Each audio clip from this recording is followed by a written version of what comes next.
What's up, everybody? Our guest today almost got kidnapped in Peru. If you don't want that to happen to you, make sure that you like and subscribe and become a part of our up-to-date tribe.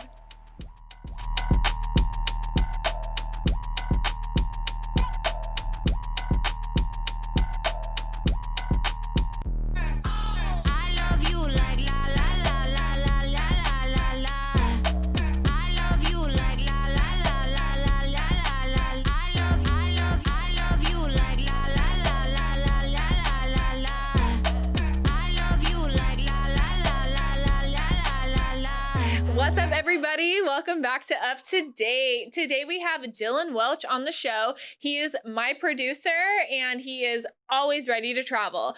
Dylan, thank you so much for joining us today. Chelsea, thank you for having me in front of the camera instead of behind it. Yeah, honestly, I love the show. I love the podcast. It literally inspires me. I sit behind the camera laughing my ass off. I text all my friends. I'm like, guys, we got to go to Portugal after this. So what you're doing is awesome. So thank you for having me.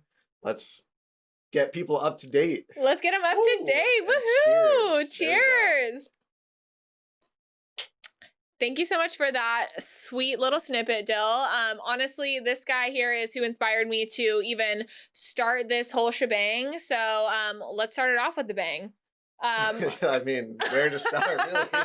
Honestly. Start with a bang, end with a bang, throw a couple bangs in the middle. Chitty chitty bang bang. Yep. We love you. Let's go.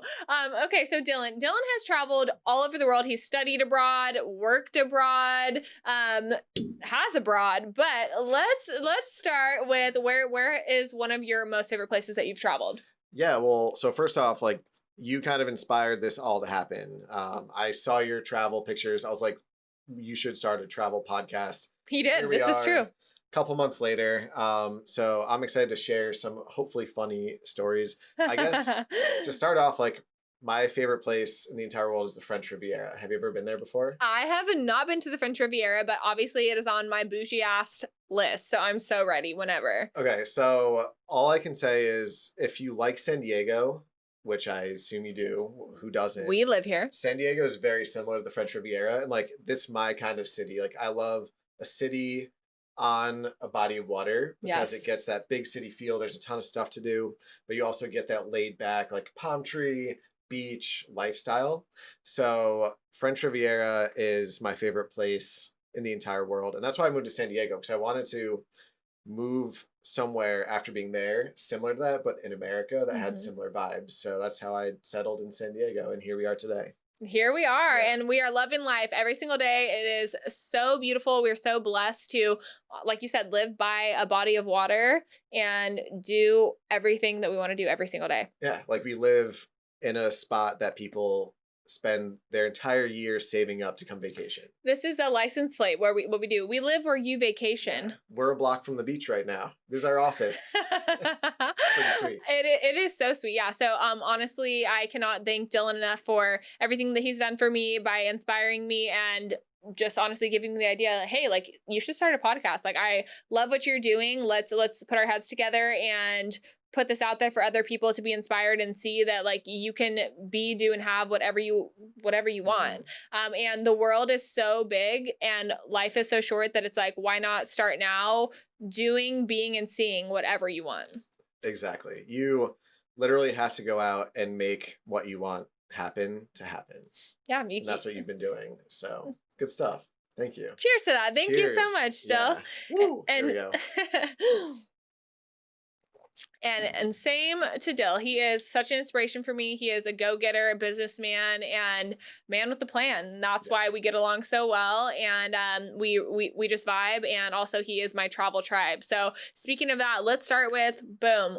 Let's start with number 3 and we'll move up 3, 2, 1. Okay. So I was going to break it down for the French Riviera if anyone wants to go there and, like, give some tips, but we'll circle back to that because I kind of, like, mapped out how I want to talk about my 3 favorite places. So take the reins by all means. My third favorite place is Peru. Okay. South America. That was the first time I'd ever left the country.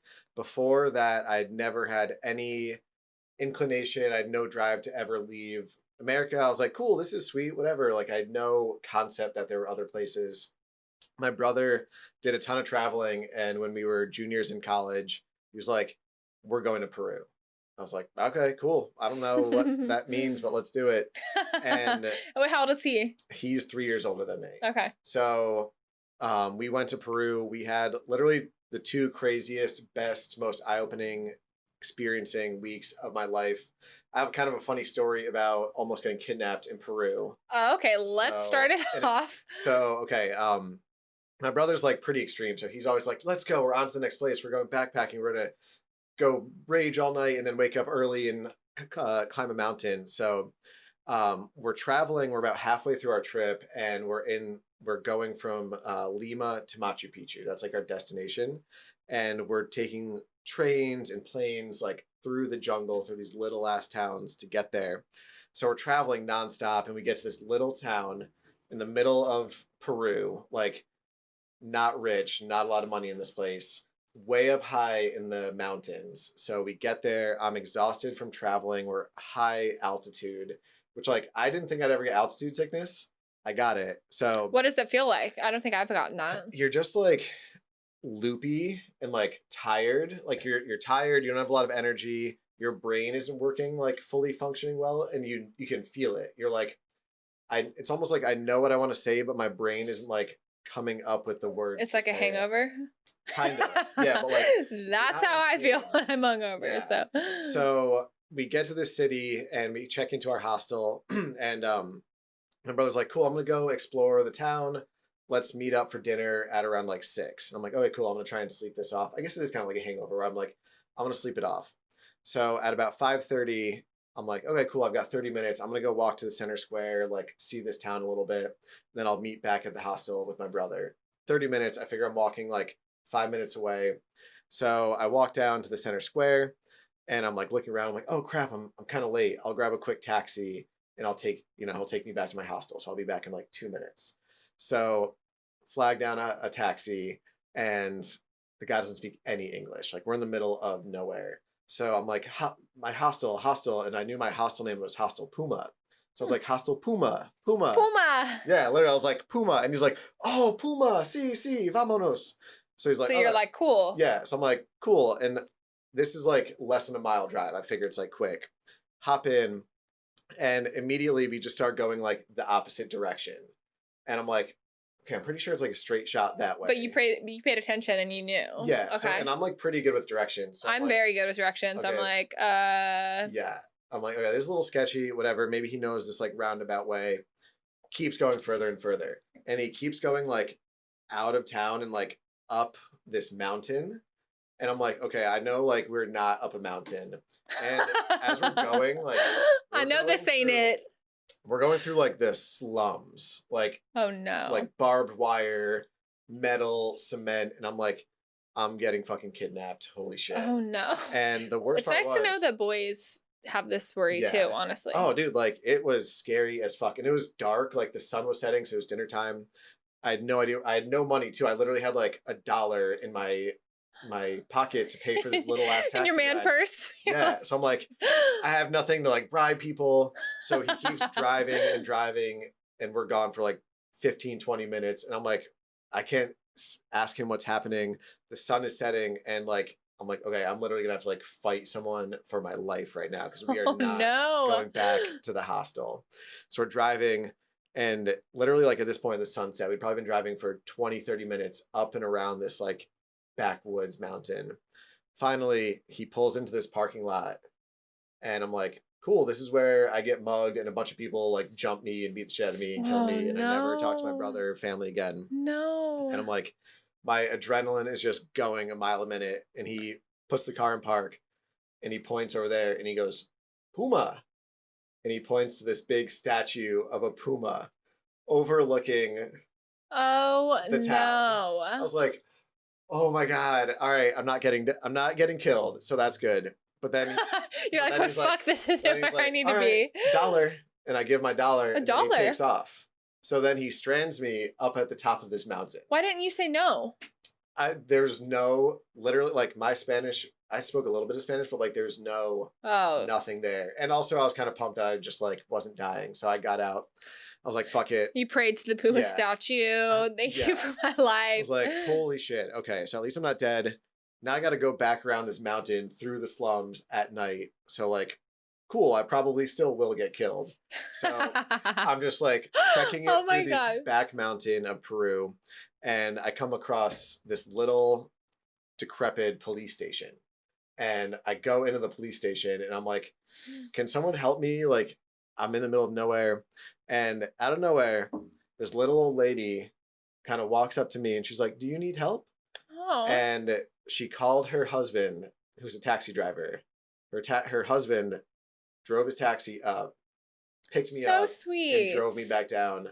She stayed with me the entire time and drove in the taxi with me. Oh my goodness. And ended up getting me home perfectly safe. So it was like the scariest moment all ended with like a beautiful moment of just like people helping people. And honestly, she was your angel. It was like a nice little grandma. And honestly, like I was probably overreacting and scared because I was like new country, didn't speak the language, and know where I was. But it was anyone would have acted that way, I'm sure. Yeah. But it was just like that moment was a huge eye-opening thing where like no matter where you go, there's good people who want to help you out. And then what's funny is like I literally just got dropped off right where I got picked up like 30 minutes ago. And I was just like, fuck it, I'll walk back to the hostel this time. My brother can wait 15 minutes. How long was the walk?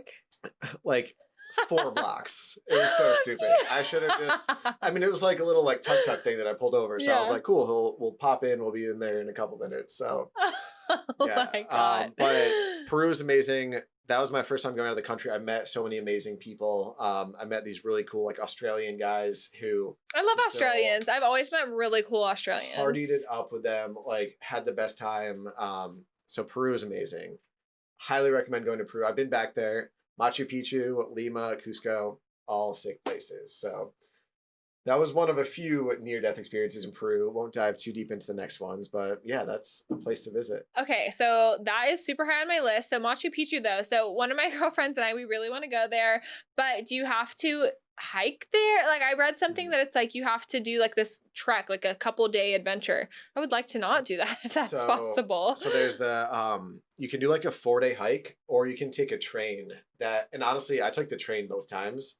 The train is obviously the hike is like life-changing, but the train is equally as sick because you're riding through the Andes Mountains. I love a good train. Like you get to see everything and like, trains are my favorite mode of transportation. Yeah. You just hop on, you're chilling. And especially anywhere besides the US too, they're fast and they're just, they are the way to go. That's something that the US is lacking, is like a solid train system. A solid public transportation system that is beautiful, safe, and just like efficient. Exactly.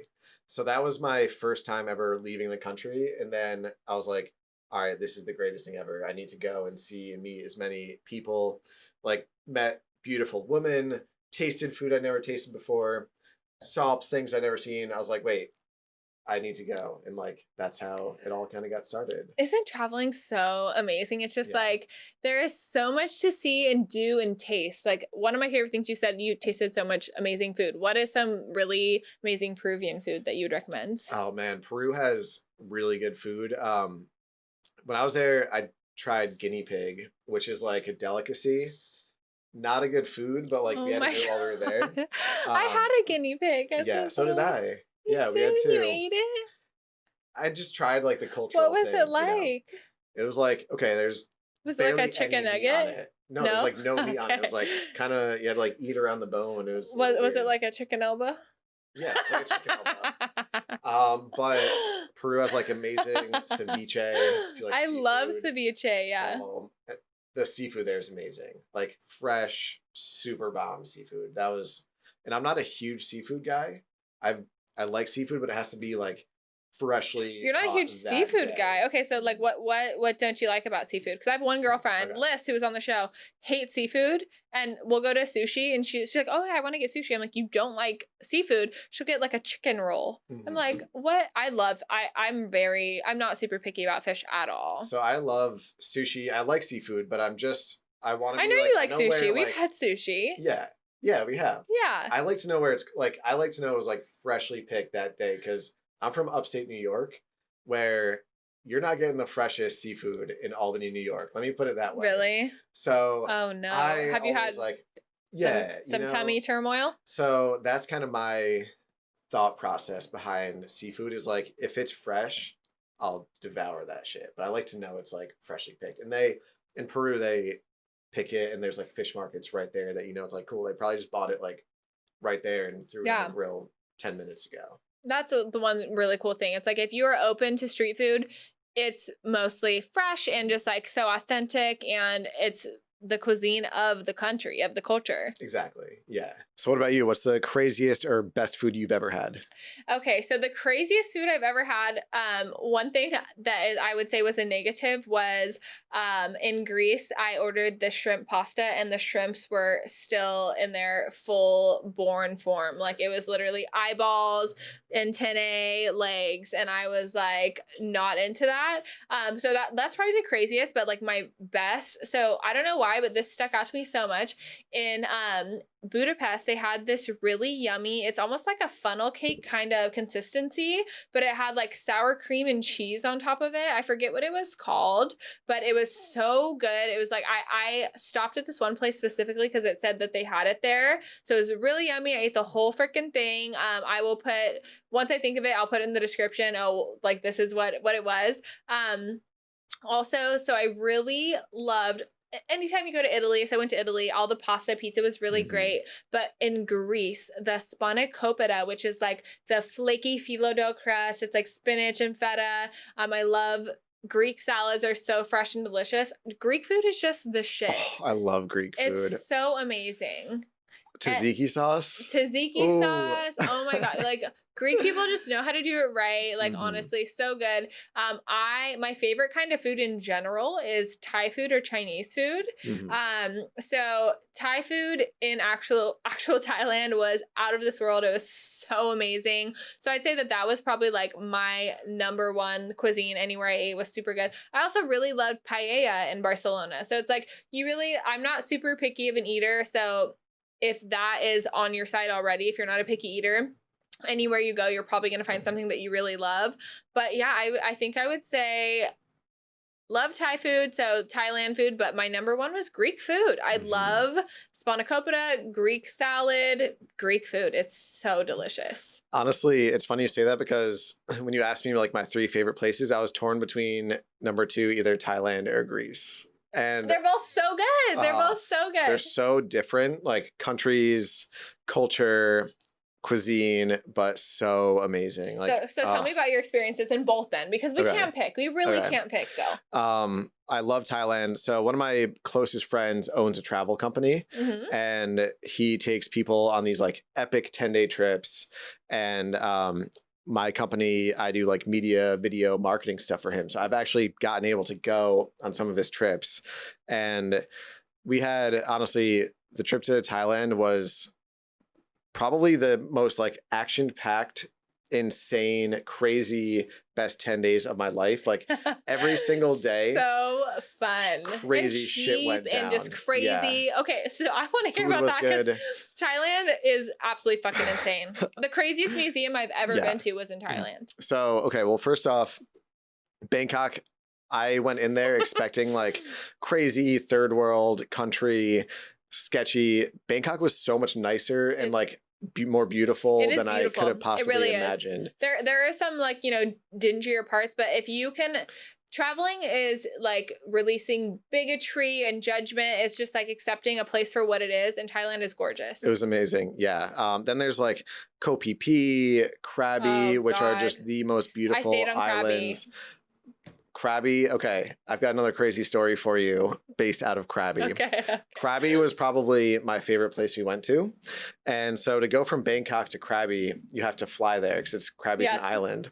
So on that flight over, my friend who owns this company, and there's like 20 of us all on this flight, he somehow gets off the plane and can't find his phone. Oh, and he's like, I know I had my phone on that plane, and we're in like the terminal right outside. And he's like, I know I had my phone on that plane. It's a tiny little airport. Yeah. So he goes over to like the flight attendant. He's like, my phone is on that plane. I got to go run back and get it. And they're like, no, the door is closed. You can't. So he is freaking out because like all the travel itinerary, all of his life is on that phone. Oh, God, your phone is the most integral part of your freaking existence. And he's responsible for like 20 people. So he's everything. Oh, he was he's like the owner of the travel guide. So he literally like stormed by her, and we have this on camera too because I was filming. So it's crazy. Yes. He didn't like shove her, but he like kind of went around her and tried to open the door. And you can hear me be like, Clint, don't do that. Like, don't fuck with the airport people. So he was gonna get air marshaled. I was like, dude, that's how you get like thrown in jail in Thailand. Don't do that. We'll figure something out. What did he do? So we go to our hotel. We go to our hotel, and he opens up his Mac and he does Find My Phone. And guess what? It's on the island next to us. We're like, what the fuck? So what we realized is he probably dropped it and someone picked it up and took it, or someone stole it from him. Did they get it? So he's like, dude, I'm going to go get my fucking phone. And this is at night. This is like at 10 p.m. Wow. And I'm like, all right, well, you're one of my best friends. I'm not going to let you go out into the Thailand wilderness by yourself. So I guess I'm coming with you. So, take a shot. Let's let it rock. Let's go. This is the closest, aside from Peru, this is actually when I legitimately thought I was going to get murdered. Oh my God. So this is pitch black at night. Like, it's nighttime. All the other people are like, we're going to go out and get drinks, you know, like, we're going to go live it up. And Clint and I are like, all right, we're going to go find this phone. So what we do is go to the hotel and we're like, hire us a boat. So at night, some little rickshaw boat pulls up to the dock. We hop in that boat. It takes us to the next island over. And the next island over is not crabby, where it's like touristy. We pull up to this dock and it's like half floating in the water, half sunk. And we hop off. Oh my God. From there, we order like a little tuk-tuk thing and we're like, go here. So we're in this tuk-tuk and just going into like this, I don't want to say sketchy because like I don't know if it's sketchy or not, but we're in like small village. It feels sketchy. We're in like small village, like barely any lights on, driving through like the jungle of Thailand, and we're just like following this beeping thing. And they take us like into the jungle. Like, there's no lights around, there's no electricity, and we're going for a while. And I'm trying to memorize, like, okay, we turned there, we went this way, then we turned there. I'm trying to memorize like our direction dude right signs here is and shit, but everything's in Thai. I like don't know any. I'm like, Thai is not letters, it is symbols. Yeah. So we're driving through the jungle, and then all of a sudden it opens up and it's just this big cement apartment complex. Like, looks like the projects in the middle of nowhere. And I'm like, and Clint's like, got another phone. He's like, it's here. And I'm like, dude, this is for sure where like the Thailand drug dealing, smuggling gang is just headquartered. This is where the Thailand hostel movies get recorded. So Clint's like, all right, we're here. He's like, it's somewhere in this apartment complex.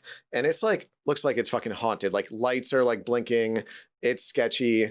So the tuk-tuk parks, and I literally get out and I'm like, bro, you cannot leave. I literally stand in front of the tuk-tuk and I'm like handing him like money. I'm like, dude, you got to stay.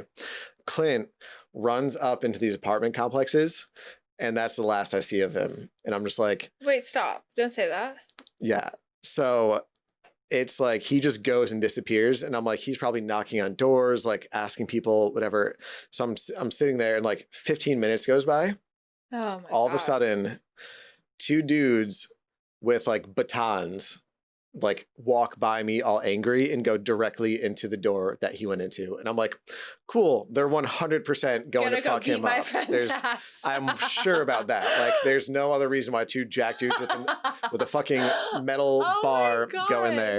And I'm like, all right, well, I can't leave Clint, so like we got to figure out what happens.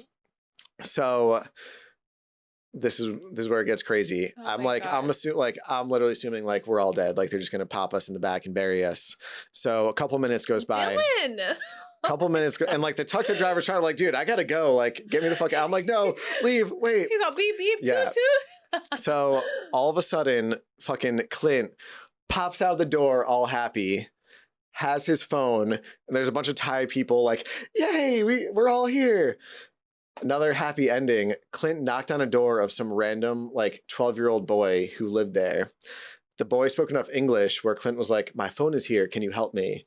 This little 12-year-old boy went with Clint door to door and was like in Thai talking to people like, this man lost his phone. Do you have it?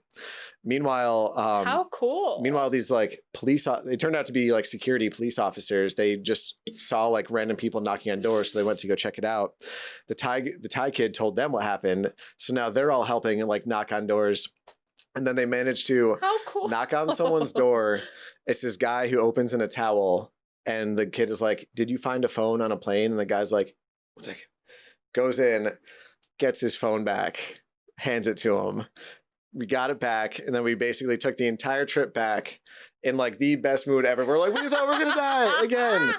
That is like, I put me in a good mood. Dude. And then we like get back to Krabi, which is like paradise on earth. Yes. Meet up with our group and just rage and have like the best night ever. And I just remember like, you know that song Controlla by Drake? Like that song, or no. Yeah, that album just came out and I just remember us like all having such a good time in this little like Thai bar in the middle of nowhere. Just like that was like so and that's such like a chill vibe too, because holy shit, that could have gone so many different ways. Mm-hmm. Your friend could have gotten his ass whooped by baton wielding boys, and instead a little Thai boy helped him get his phone.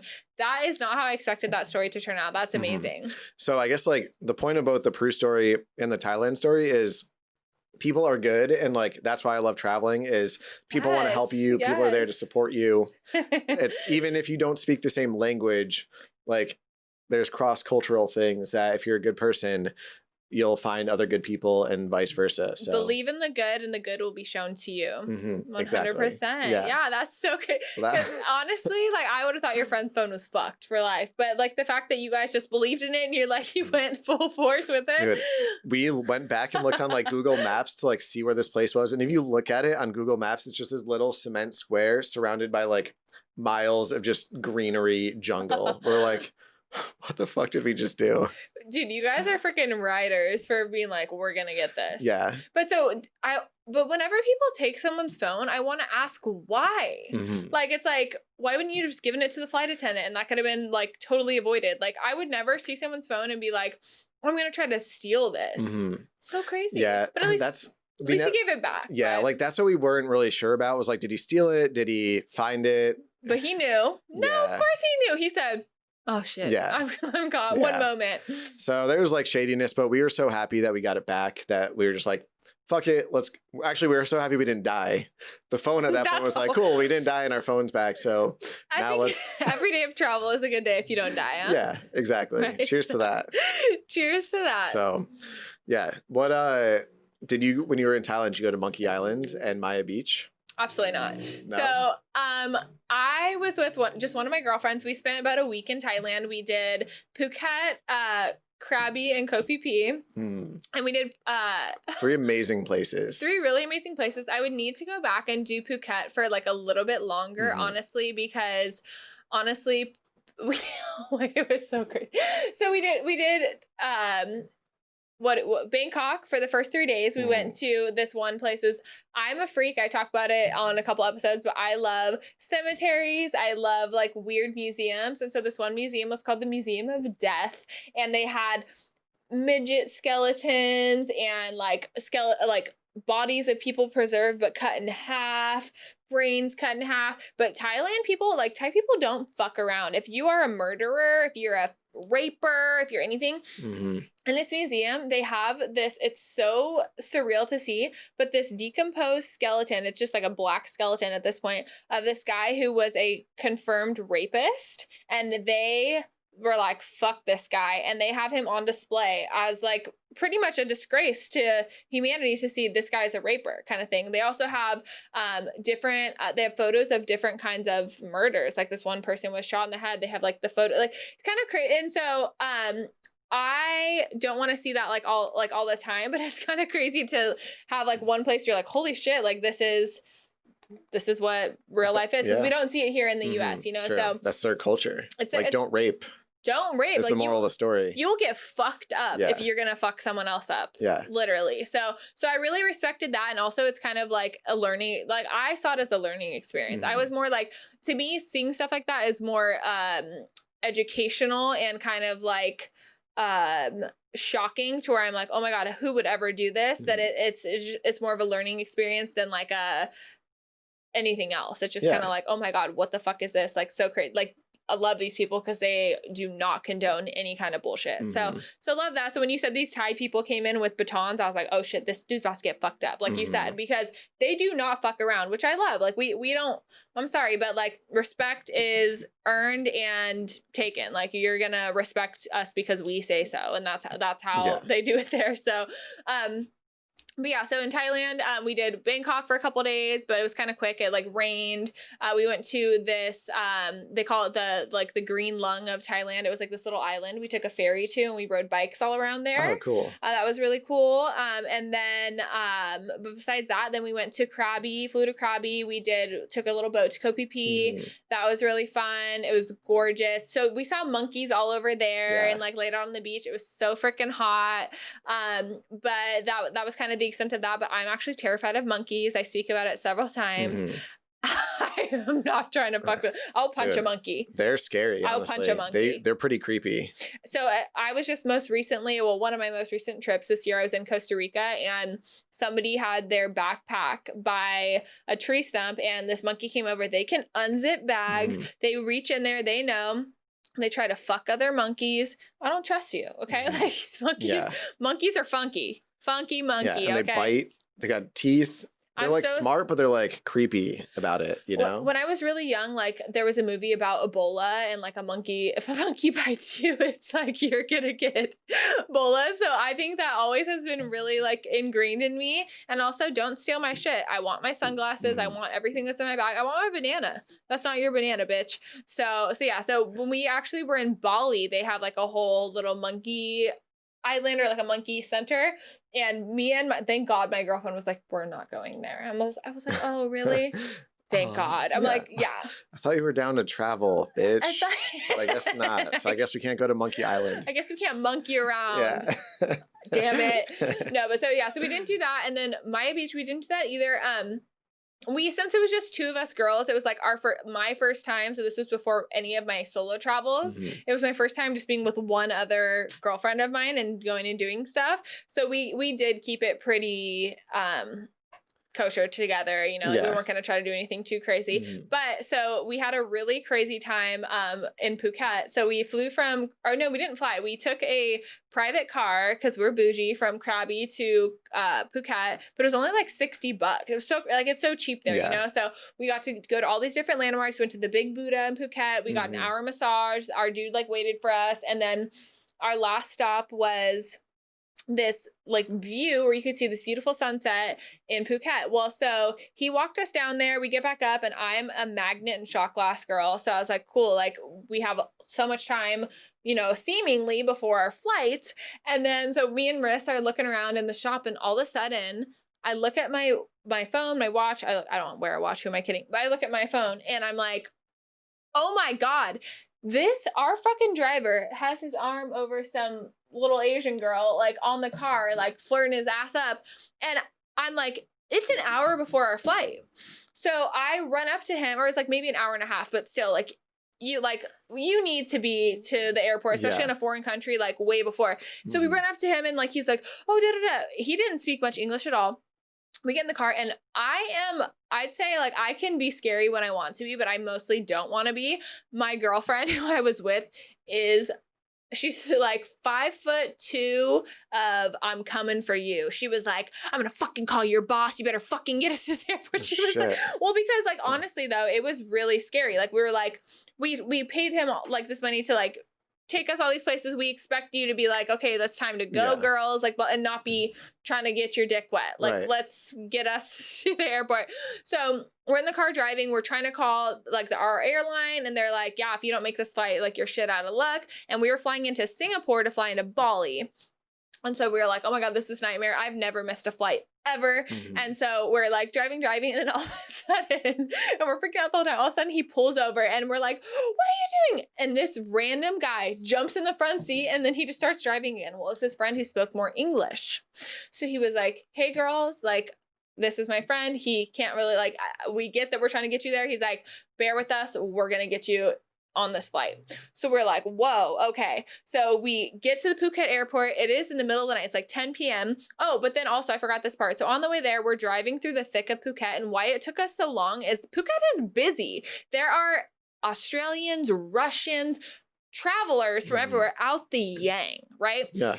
Our driver hit a freaking motorcycle with a family of 3 on it while we were trying to get to the airport. That'll slow you down. And so luckily they didn't fall over anything. It was literally like a bump, but like we were like, we're gonna murder you. But so he gets out of the car and luckily the dad was driving, but it was dad, mom, baby girl. And so the dad gets out and he's like, oh, nothing's wrong with it, blah, blah. We got to go, but it was just so not. And then once again, my girlfriend who I was traveling with was like, I'm gonna kill you. So it was so stressful. But so we get to the airport and then it's so funny. The friend that he brought was getting all our bags out. He's like, you two go. There's like, you think at like 11 at night, it's not going to be busy. Oh my God. This fucking airport was so filled with motherfuckers. So we run to the side and there's this guy and there's a line that swirls, you know, like it's like a snake line of people. We run up to the side and luckily our driver comes up and starts talking Thai to the guy and we're not in line. We're not going to wait in line. And he looks at us. He goes, do you have your passports? And me and Marissa like show our passports. He goes, do you have your ticket? And we pulled up on our phone. He looks at us, looks around. He goes, are you ready to run? And me and Marissa looked at each other. We're like, fuck yeah. And so we just literally took off through this fucking airport, like and when I travel, especially Thailand, you don't need to like check a bag. So our bags were small enough that we were just like running fast as fuck. I'm surprised those wheels didn't catch fire. We were like, yeah. So we like ran as fast as we could. People let us like cut. The one thing I love, like if you're an asshole and you don't let people cut through, it's one thing if like, you know when someone's in serious need. If you're not in need, you're not going to do this. So people just let us cut through. We get through security. Everything's fine. We made the fucking flight. But I have never, besides before that and after that, that's never happened to me. But yeah, it was absolutely fucking insane. So that was probably my craziest part of Thailand. There's literally nothing more intense than like you're late for a flight and you're just like fucking sprinting through the airport. It's a waste of time and money to miss a flight. So it's like, it's a nightmare. It's a travel nightmare. It sucks. By the way, not to switch subjects, this drink is bomb. So thank you for making it for me. Yes, of course. What is it? So this is actually called a French 75. As always, the recipe is going to be linked on our Instagram. And I think you guys are going to love this. It's really refreshing. And it is a traditional French drink. So that is, as Dylan first mentioned, one of his favorite places. He lived in the French Riviera by himself for 2 months? 2 months, yeah. Wow. So yeah, you guys have to check out this drink. It is awesome. Once again, make sure to click the link in the bio for it because it's amazing. Love it. So good. This is the taste of the French Riviera right I know. Here. There we go. So let's hear about that. So, oh man. Probably like one of the most defining moments or just like times in my life, you know. I just lived in Italy for 2 years, traveling, working for a travel company. So like nonstop, living out of a backpack, 2 years, meeting a ton of people. That was an amazing experience in itself. And I just wanted like some alone time, you know, like I was living with my coworkers who are also my best friends. So it was like your life is life was like, and we were all like packed like 3 people to a room. That's just how it is there. It's a little bit more cramped. So did you guys bone in there? Yeah, there was a lot of sex in that place. There's a lot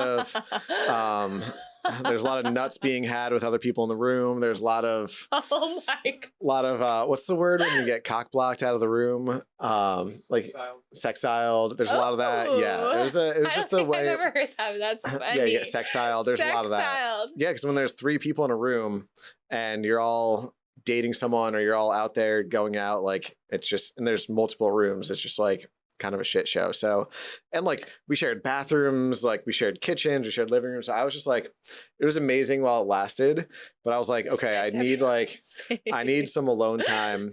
So, yeah. And I got super lucky. I randomly kind of became friends with the owner of this hotel in Nice. So I was like, hey man, could I like live in your hotel if I help you out with whatever you need? Ask and you shall receive. Yeah. So he was like, all right, I got you. I've got this little room. I don't even rent it out because it's so small. So you can have it for a couple months while you live here, and I'll give you like work to do. So I get there, not kidding. The room is probably like 6 feet by like 5 feet. Like you walk in the door, and there's a little hallway about a foot wide. To the left is a bed. And then that's the entire room. It's just a bed. Oh my God. And basically what it is like there's all the rooms, and then there's this one half room because it's where the elevator goes up and down. So they turned like this room into like half the elevator shaft, half this little closet. So I got to live in that. And honestly, it was super cool because it was nice to have that space where I could just go and be by myself if I wanted to. But it also encouraged me to get out and travel. So every single day while I was there, the French Riviera is basically a ton of these little, beautiful, picturesque towns along the Mediterranean. I feel like I belong there. It's amazing. And the hotel was basically across the street from the train station, like a 5-minute walk to the beach. So every day I would just hop on the train, ride it for like 10 minutes in a random direction, and just hop off at this next little Mediterranean village. And I did that every day for like 2 months. I love that. And so what I did in return was this guy had a little bar. So I would bartend for him. Fun. And I was like, okay, I probably would do this like. And you probably made money doing it, right? So I didn't get paid anything, but basically, no tips. So instead of paying rent or paying to live there, I got to live there for free in exchange for like bartending. Nice. But so here's what was cool about it. It wasn't like a stocked bar where someone would come up and be like, I'll take a beer. Here's $5.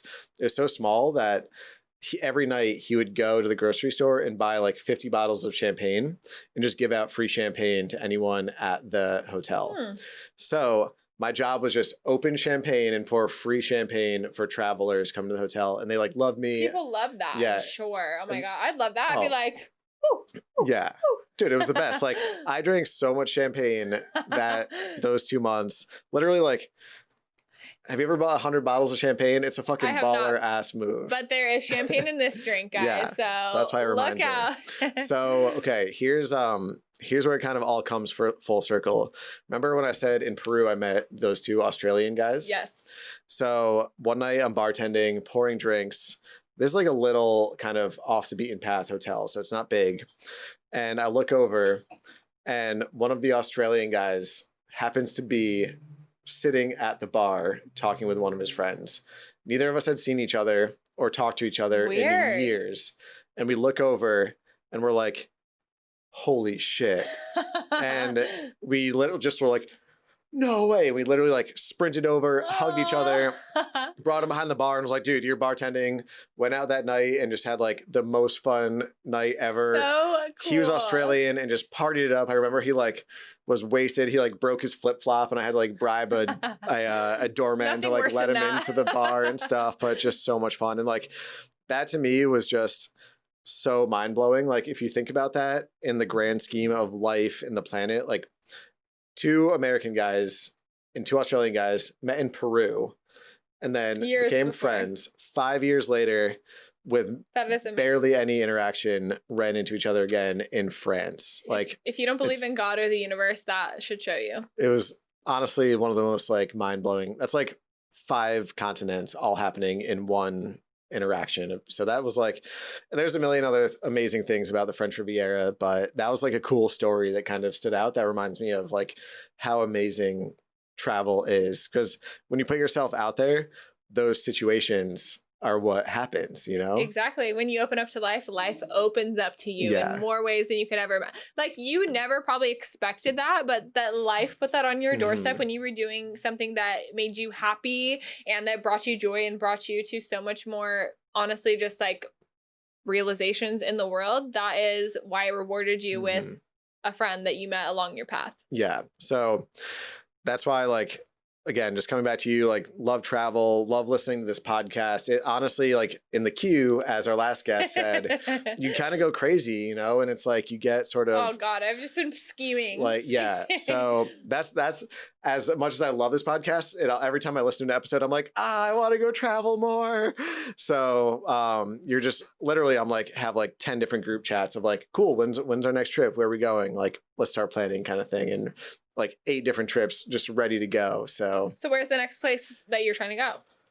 Oh man. Or give me a couple different scenarios, because I already have like several in my head. This last weekend I went to Sedona, the Grand Canyon, in Vegas, and we are still in the queue, quarantine, but Sedona was cool. There were still a lot of people. The Grand Canyon was honestly perfect. Like there was obviously people there, but on our hike we did not have too many people on our way. It was perfect. But Vegas was a shit show. There was people everywhere. You still have to wear your mask. We stayed at the Venetian. Our room was absolutely insane. It was like a beautiful suite. I played some craps, which I was crap at, but it's okay. It's my first time, but it was really fun. Had a great time. But I'm so ready to go somewhere else. So that was like a really good, I'm trying to really utilize like road trips right now with, you know, because there are so many beautiful places in the US that we could go see. But I'm a Europe girl. I just really am. I love Europe. I could honestly go back.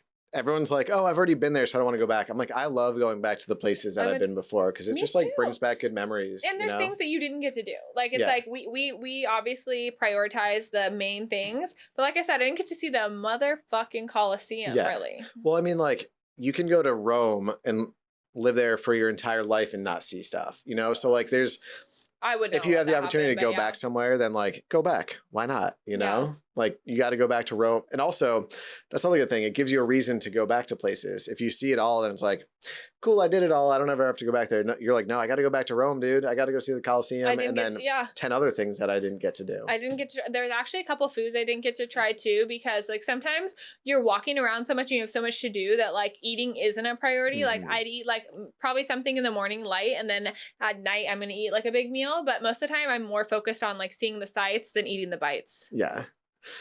So I'm like, I'm the same way. I like to see everything, but I also really like to try. Like, I don't mind splurging out a little bit for good food sometimes. No, seriously. It's like once in a lifetime moment sometimes to get the food there. No, what I want to spend my money on is food and experiences. Like anything else in between, it's like, no, it's not really for me. But yeah, let's get a couple of cheap bottles of wine, get pre-gamed before we go out. But other than that, like, yeah, let's eat some food. Let's go to somewhere that I'm never going to maybe get to go again. Well, so I love that you said that you're like, oh, there's plenty of places I want to go back. But one of my friends, her stepmom always says, when you go somewhere, make sure you do everything you want to do, because what if you don't get the chance to go back? And so that can't always happen. Once again, like with Budapest, I didn't get to go to the baths. With Rome, I didn't get to go to the Colosseum, and I will go back. But I think that is just a really good testament to that time is precious, and make sure that you are like cherishing every moment, tasting all of the delicious things that you want to taste, and not saying, oh, I ate too much today or whatever. Fuck it. You're walking all around. If there's something you want to eat, there's like, treat yourself, like do it. Seriously. Yeah. I think honestly we do when we're not traveling, and like this is a pretty broad generalization, but you get so caught up in your day-to-day life that you don't sort of stop and like appreciate moments. It's just like, cool, I wake up, I go to work, I do this. Okay, I come home, I eat dinner, go to bed, watch a movie, watch Netflix or whatever. That's like the magic of traveling, is you pull yourself out of your little bubble. And it's just like, oh, there's all these great things. And also when I go back home too, like there's great things back home, and it makes you just sort of appreciate everything a little bit more. Seriously, it's like, that's what I love so much about traveling, is that like when I go away, it's like such a me time, especially because I love the contrast of the people we have on the show. Like our last guest who said she's never solo traveled. And I honestly, I know that I'm probably kind of an anomaly in that I love it so much. I know that there are plenty of women that do as well, but like, at least amongst my friends, I'm the only friend of mine that has gone somewhere by themselves. And so, but to hear that, know that, but I want people to know that it is so life-giving and refreshing to get out of my day-to-day at like everything I have to answer to. And all I have to answer to every morning is myself, what I want to do, what I want to eat, what I want to see. And I think everyone needs that. Like I need it at least every 2 months. Other people, you know, like your doses, you can decide. But like my travel doctor said that like I need to breathe the air of new lands at least every couple months. So this Q is not what it do, but pretty soon, once again, the election's coming up pretty soon. And I think that by the end of that, I think we'll probably be back to normal, and I'm so ready to go. So we just went all around about, but where do you want to go next? I was just going to ask you where you would want to go next. Where would be outside of America? Because everyone's like camping and traveling here. Once things open up, where's a country or continent or place you would want to go to? So I have 2 different flight paths. So I'd say my number ones would be, I don't know why I have like, if something keeps ringing in your mind, I always say that like, listen to signs, you know? And so I really want to go to Belgium. Like, I don't know why, but I've seen so many beautiful pictures. I would love a fucking Belgian waffle. I'm not going to lie. We're not going to beat around the bush. Like, let's had waffles for breakfast, baby. I'm all about it. Let's butter that bitch up and syrup fountain it. Like, I'm ready. So I would really love to. So I also really loved Amsterdam. That was the very first place I ever went in Europe, which I like am so proud of and love. But it was really fast and furious. We were there for like 2 full days, but then we like traveled. That's when we went the bus. We had to run to this bus to get to Berlin, which was awful, as we talked about in my last podcast. But so I really would love to do like maybe fly into Amsterdam again, start in Amsterdam. So what I've learned in my travels is where you want to fly into somewhere that's a big hub, because I'm trying to get the cheapest flights possible, because once you get to Europe, it's very inexpensive to travel in between if you do it right. So I would love to maybe fly into Amsterdam again, do Amsterdam for like probably 2 days, because I did see a lot of it. So do 2 days in Amsterdam, Vondel Park. It's one of the biggest parks in the whole world, if anybody wanted to know. It is gorgeous. And then I would probably do that, ride a bike around that bitch, and then bust my ass to Belgium. So really want to go to Belgium. And then after that, so there's a couple different flight paths, of course, but so Amsterdam, Belgium, and then maybe like do Croatia, because I like to do maybe 3 places. I think I've kind of like finalized the number of places to go. I like to stay for 3 weeks, and I'd like to do like 2 to 3 weeks, but I like to do 3 places, so I'm not super rushed, because like flights in between and whatever. So, and Croatia's huge. There's like Zagreb, Croatia, Split, Croatia, and then Montenegro, which one of our guests talked about. So I think a really cool thing to do would be like Amsterdam, Belgium, and then just like fly over to Croatia. Or I didn't get to go to Prague or Vienna. And one of my favorite songs, actually. So once again, August has been, the past few years, every single year has been a transformational month for me. And Vienna by Billy Joel is one of my favorite songs. If you are like any kind of lost in your life, in your heart, like that song, I hope supports you and just like lifts you up to know that it says Vienna waits for you. Like Vienna is anywhere you want to go. And actually I had some friends I met in Budapest, went to Vienna right after Budapest, and they said they're like, it was whatever, but that's okay. I really would love to just do like Prague, Vienna, and then maybe another day or 2 in Budapest, because I didn't get to do my baths. And I don't even care about Corona. By the time the election's over, I think Corona will be cured. I have an inkling. But so I would say Prague, Vienna, Budapest, and I really want to go to Poland. Like I want to go everywhere, honestly. But so I think I could probably fit all those places into like a trip, but I'm a 3-week tripper. I just love it. Love it. That would be a sick trip. All of those places they're different too. Like Prague, Vienna, so historic, so much like architecture. A lot of shit's gone down there, like World War II, so World War I. Like I love that. I love history too. I love history. That's why, like I said, like in Budapest and I know in Prague and Vienna as well, it would be a lot of Holocaust history. Yeah. And I love it. Poland too. I don't know if you said that. I said I would really love to go to Poland. I have a friend, actually my friend who I met in Scotland. He is South African, but he is moving to Poland, but like a beach town in Poland, like in the north side. But I would love to even, so when he does move there, and if we're allowed to start flying about the countries again, I would love to do like Prague, Vienna, and then do Krakow and go where he is, because that would be so perfect. But I think the Holocaust history is so interesting to me, because it is sickening but but also it's like, it's so fascinating, you know, it's like, I am so obviously like, I'm a lover. I love everybody, but to learn about that, that's how we're going to change the course of our history, by knowing what not to do. Yeah. It's crazy. I went to Oktoberfest. Have you ever been there? Yes, I went to Oktoberfest in Munich. And it was so fun. That was the hardest I've ever partied in my entire life. I was so fucked up. We took a train to Paris at like 6 a.m. the next day, and me and my one girlfriend got so fucked up. We were like, my one girlfriend had the drindle, which is like the traditional get up. And I was just like, whoa, I had this like crazy camera attachment. So I was taking all these videos with all these people, and we had so much fun. But 3 of our girlfriends didn't like beer, and they were party poopers. If you're listening, I know you're going to laugh because you know who you are. Gotta drink beer at Oktoberfest. That's like... exactly. We had all these steins. So we like finished their steins, and me and my one girlfriend had the best time. The rest of them left, and the next day, or like we got home that night, and they were like, "You scared us." And I said, "I'm an adult, and I'm partying at fucking Oktoberfest. We're not." I said, "I'm sorry I scared you, but we're not talking about this again. This is like, you know what I mean? I'm like, I'm out here to fucking live. I showed up, didn't I?" So Oktoberfest is nuts. Highly recommend it. So fun. While you were there, did you go, not to like bring it back down, but did you go to Dachau while you were there? No. So Dachau is a concentration camp that they still have like, not to make it all dark, but kind of like what we were mentioning before. Darkness, my old friend. So anyway, back to the Holocaust.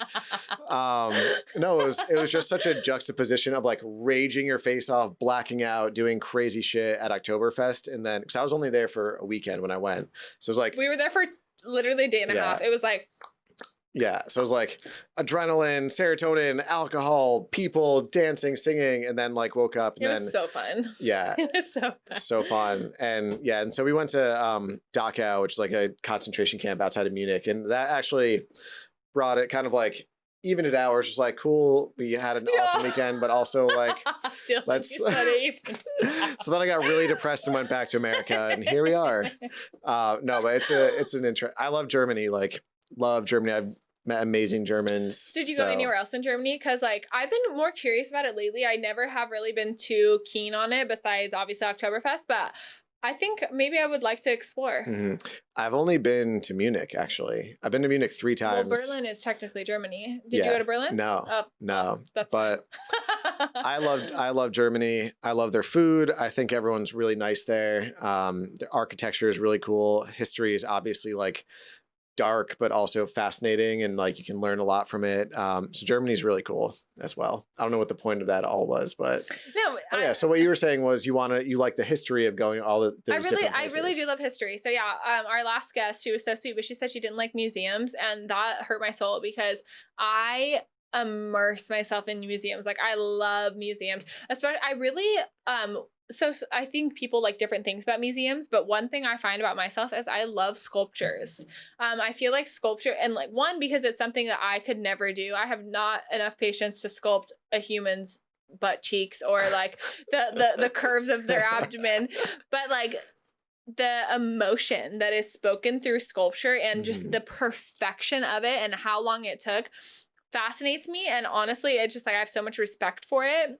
And I've been to so many museums around the world that just like showcase that. So I really love that.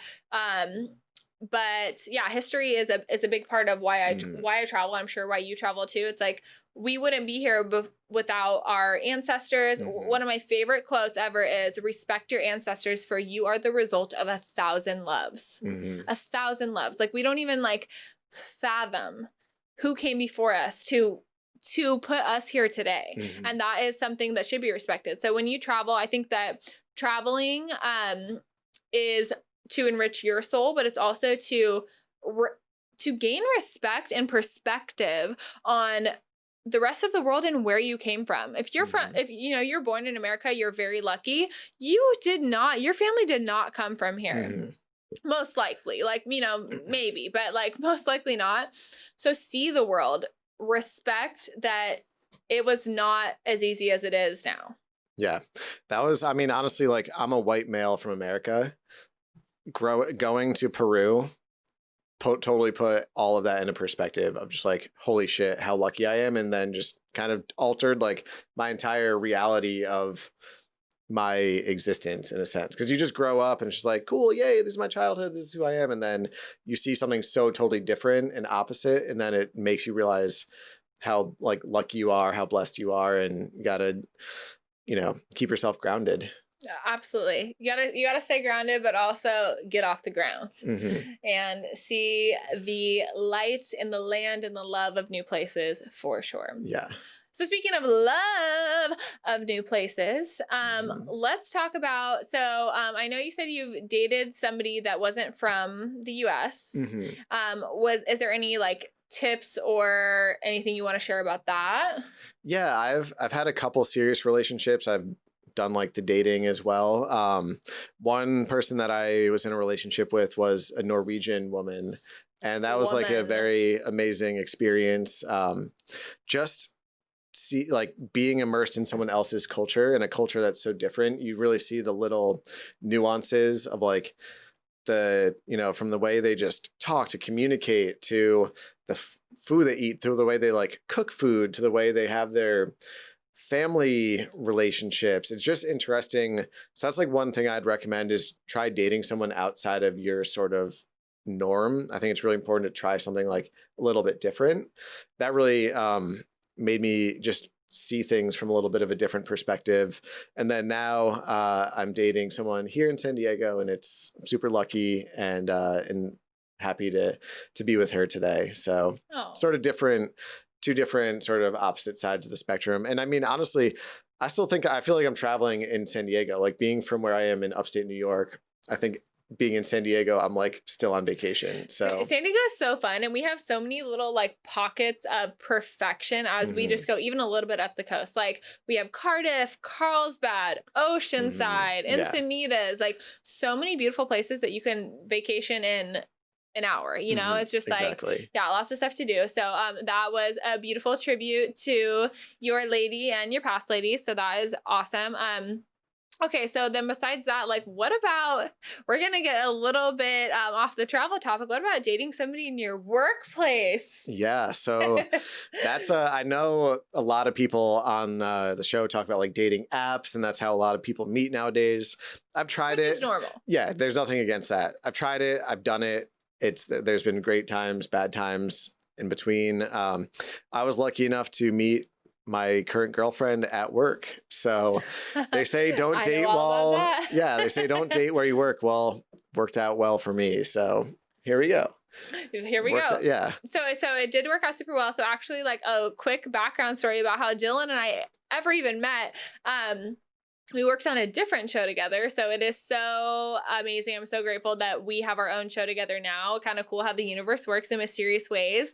I met Dylan. He actually is who interviewed me. And then we started this journey on our last show together. And his amazing girlfriend was the producer of the last show. And I didn't know at first that they were together because they kept it under wraps.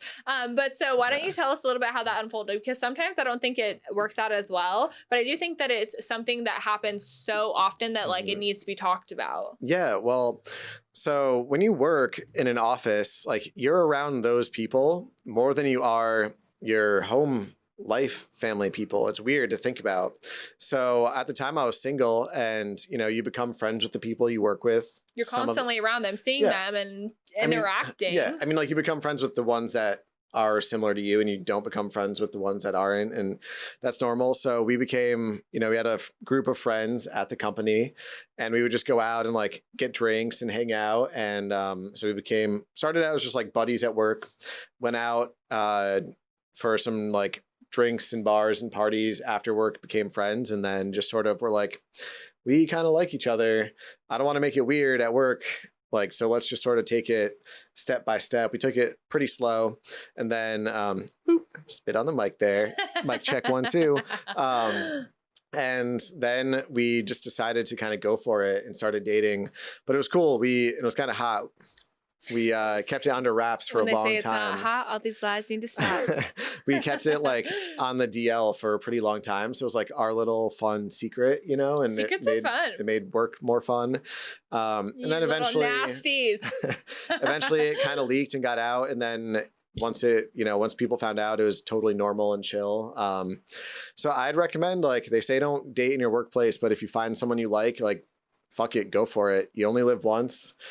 You work, you're with you work with the people that, you're around them a lot. If you're going to like them or not, just try to stay away from the drama. That's all I can say.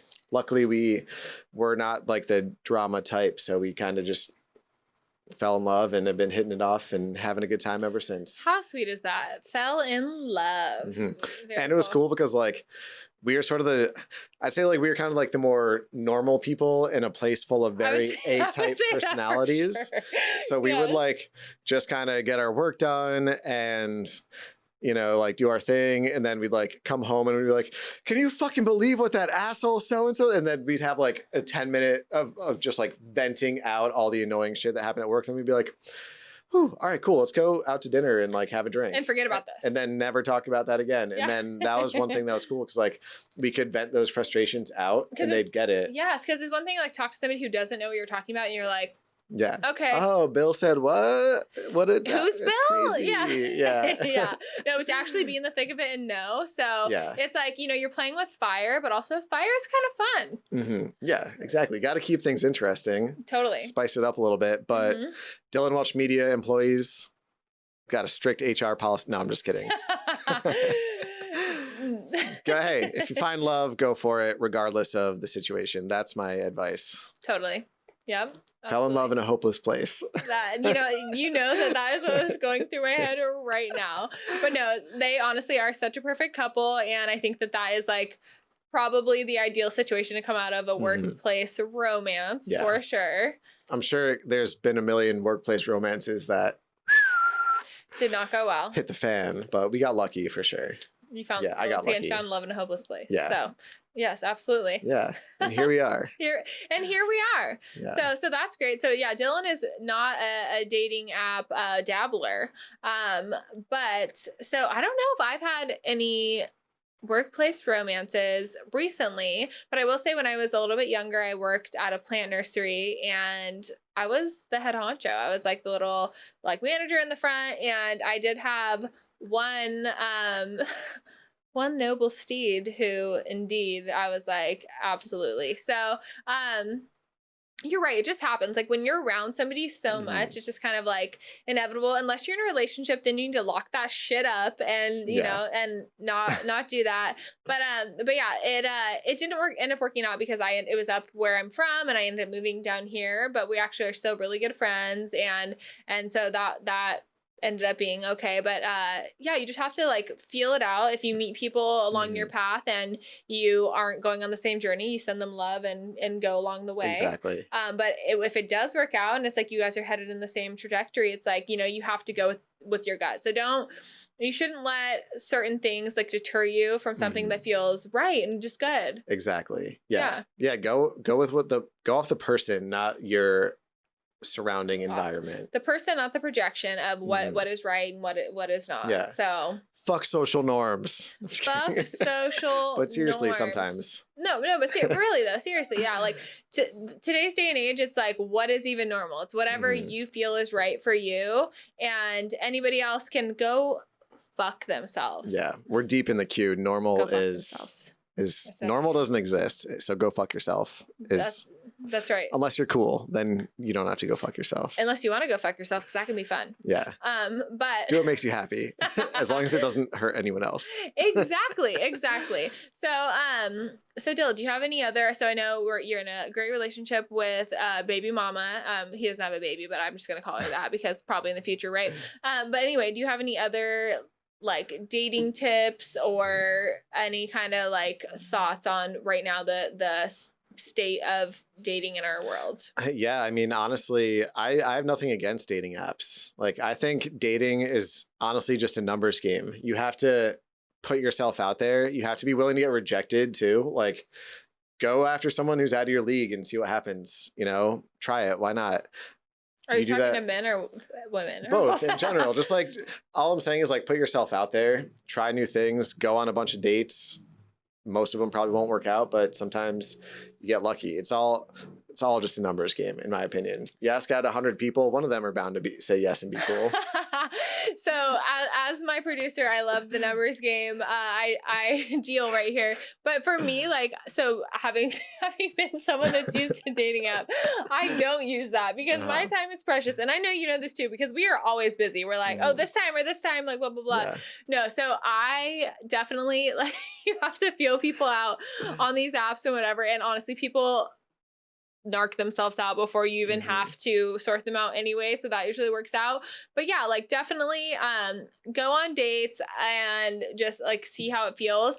But I also say this, like if somebody can't communicate with you via social media, we are in 2020. So you guys need to figure it out. Like people who say they're not a good texter, well, then you're not a good match for me. If you can't message me and like be engaging, we talked about this. Don't just send me, hey, send and like maybe not even like, hey, how's your day is nice, right? But like let's get specific. Like, hey, did you see this, da-da-da? Like, oh no, but I like this episode or something. Like, let's be more engaging. Like, let's open up, especially since it's been more digital lately. I think that the conversation needs to be opened of be more interesting. More interesting, more honest too. People are not very honest. What do you mean? Like, that's how I, not to bring it back to Kayla, but like, we were feeling like, I could tell there's energy there. And I was just flat out like, hey, I like you. Do you like me? No. And she said, yeah. That's really sweet, because what if he didn't say? Yeah. She probably wouldn't have said. Yeah. So like if I never said that, and it was like scary to put myself out there and do that because like we worked together, it could have been weird. But if I never asked, then we wouldn't be here today. So if you never ask, you never know. Yeah. Ask and you shall receive. Ask and you shall receive. That is my favorite thing ever. So yeah, so be honest, put yourself out there. And once again, as we always talk about, like if you're not feeling it, like let it be known, but in a respectful way. Yeah. So let's so obviously being respectful of our relationships. Do you have a story, like any crazy dating stories that didn't go well? Okay. So yeah, when I first moved to San Diego, I didn't know anyone. I knew 2 people. Okay. So if those 2 people had plans or were doing something else, I was like, cool. So that's how I honestly use dating apps more as a way to like meet people in general. So, what I first started doing, I was like, cool, let's go get dinner. So you meet, and this was like with people that I was like talking to and could tell they were nice and normal. So we'd like go out to dinner. As the guy on a first date, you're expected to pay. I just moved to San Diego. I like didn't have a job, and I'm like, fuck, dude, I can't keep taking people out to dinner. So I switched it from going out to dinner to going to coffee dates. That's good. And here's why. And people respect that because they're like, oh, it's like a shorter amount of time. We'll see. Yeah. It was great. And it worked out great because like if someone was cool, I could sip on my coffee and take 2 hours. Or if they sucked, I could be like, and then that's true. That's a really good tip. That's probably my best tip. First date, coffee date. You can make it last or you can down it. So I remember probably like the worst date I ever had was I met up with this girl for coffee and she just sucked. Like I'd ask her questions and it was 1-word answers. And I'm like, come on, lady, give me something to work with. Like just like no energy, nothing. So I literally like, by the time we got there and left, it was probably like 10 minutes. So I was like, hey, how's it going? Like, the standard stuff. 10 minutes? I was like, all right, this sucks. And I like chugged my coffee and I was like, cool. Well, hey, it was great to meet you. Maybe, we'll see each other around. And it was like, dude, we're busy. I don't know. We can't just be wasting time making small talk for 2 hours. I don't know if I've ever had a 10-minute date. So that was that was probably the record. It was in and out the door. It was right over there, right out the window. Wow, it looks beautiful, doesn't it? Yeah. That little coffee shop over there. Wow. So that was that. So that's crazy. Okay, well, good. See, but once again, we're not here to waste our time or anybody else's. So that's good that we didn't do that. Yeah. So coffee date is it's a good first date. I'll say this: if it's somebody I like already have talked to and I know that I'm gonna like, I'm kind of offended by a coffee date. But like if it was something quick, like that you were just like, oh, let's see about it, Mr. Numbers Game. I'm not a numbers game girl. My time is so precious. I'm gonna weed out contenders until I know it's like, okay, this person is an actual like possibility for a thing, But I think that is a really good idea. If you're looking for something more casual, coffee dates are the way to go. Less time, less money. Yeah. And seriously. Yeah. And honestly, it's just kind of like a little bit more less pressure, I'd say too. And I know that wasn't like the most raunchy story. So here's my like really X-rated, just nasty. Oh. No, I'm just kidding. We'll save that for the episode 2. Because we're coming back. Yep. Wait, you have another raunchy one? That's what you're gonna tell me? We'll save it for after the cameras are cut. Okay. That's bonus material if you sponsor the show. If you sponsor the show, we're gonna let you know. Yep. So, okay. Well, so that is a really good tip. So, boys out there listening, because mostly we have beautiful women on the show, but we also have this beautiful man. So, if you're listening, then hopefully you got some great advice out of this, which is travel and study as far and wide as you can, and see everything that you can see, be everything you can be, and also go out for coffee. Mm-hmm. And travel really is just the moral of the story. That's why we're here today. Moral of the story is travel. And as we talked about in one episode, don't drink the ice in foreign countries if you are not sure about it. So drink some hot coffee in the mornings, right? Yeah. But travel, if you can do it, don't worry about the money. Just make sure that is your MO and just frickin' go. So Dylan, thank you so much for being on the show. Once again, thank you so much. So fun. I literally have dreamed of this moment. So I hope I did a good job. I hope I made you proud. Dylan, I hope you listened and enjoyed. Dylan made me so proud. I can't wait to scream this out loud on the mountaintop that my amazing producer was on my show today. I hope you guys love this so much. And once again, as always, stay tuned and stay up to date.